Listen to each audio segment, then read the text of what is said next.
प्रधानमंत्री नरेंद्र मोदी लगातार तीसरी बार भारत की कमान संभालने जा रहे हैं। उनके शपथ ग्रहण समारोह में बांग्लादेश की प्रधानमंत्री शेख हसीना और श्रीलंका के राष्ट्रपति शिरकत करेंगे। खबरों की माने तो नरेंद्र मोदी 8 जून को रात 8 बजे शपथ ले सकते हैं। इस कार्यक्रम के लिए पड़ोसी देशों को भी न्योता भेजा गया है। शपथ ग्रहण समारोह में भूटान, नेपाल और मॉरिशस के नेताओं को भी आमंत्रित किए जाने की संभावना है। 2019 के लोकसभा चुनाव के बाद भारत ने मोदी के शपथ ग्रहण समारोह में शामिल होने के लिए कई देशों के नेताओं को आमंत्रित किया गया है।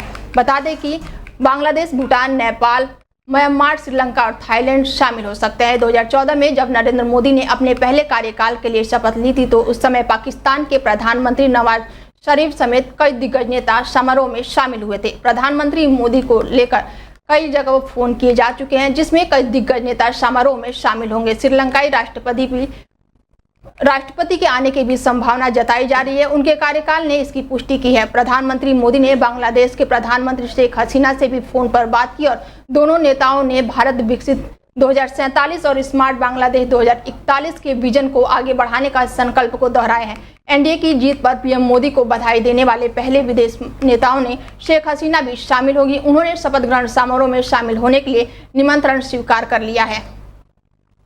दिल्ली में 7 लोकसभा सीटों में आने वाली 52 विधानसभा में बीजेपी ने परचम लहराए। वहीं विधानसभा चुनाव में अकेले 62 सीटों पर कब्जा करने वाली आप लोकसभा चुनाव में कांग्रेस के साथ गठबंधन के बाद भी 18 विधानसभा सीटों पर जीत हासिल कर पाई है। हालांकि साल 2019 के लोकसभा चुनाव में पड़े मतों से तुलना करें तो बीजेपी को नुकसान हुआ है। बीजेपी को अब तक कुल 70 में से 65 सीटों पर जीत हासिल हुई है। राजनीतिक जानकार मानते हैं कि गठबंधन के चलते बीजेपी की जीत का अंतर इस बार बहुत कम है। मंत्री आतिशी भारद्वाज और गहलोत अपनी सीट नहीं जीत पाए हैं। बता दें कि चुनाव आयोग ने बुधवार को दिल्ली की 7 लोकसभा सीटों के अंतर्गत आने वाली विधानसभा सीटों पर पड़े मतदान के आंकड़े जारी किए हैं।